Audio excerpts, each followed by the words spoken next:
et on les comprend. À Capante, dans les Hautes-Pyrénées, on retrouve Pascal Michel avec François Gaz. Elles profitent des derniers instants de douceur dans un pré, au cœur des Pyrénées, accompagnées de leurs petits.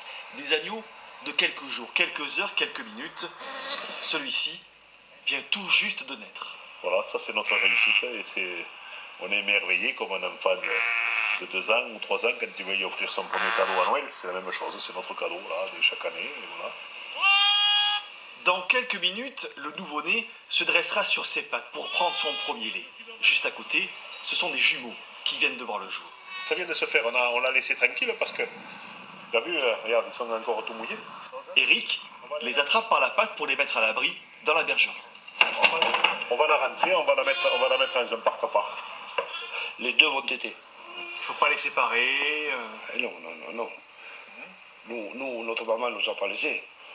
Elle nous a gardés avec elle tout le temps. C'est pareil. Près de la bergerie, dans une petite maison de pierre, petit déjeuner pyrénéen. Il est 9 h, au menu, côtelettes. Elle, on servait. Et tout ce qu'il faut pour tenir ces longues journées d'annulage. On se lève un peu tôt le matin.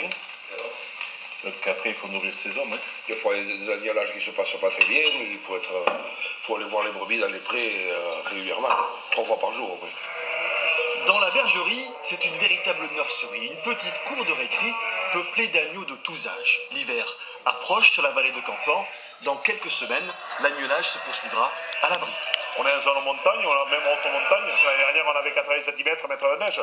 Donc ces agneaux, les brebis, elles agnellent dedans, elles vont rester dedans jusqu'au mois de mars ou fin mars, début avril. Avant les premiers flocons, il reste encore 2 petites semaines. À l'extérieur, dans les prés des Pyrénées, une maternité en plein air.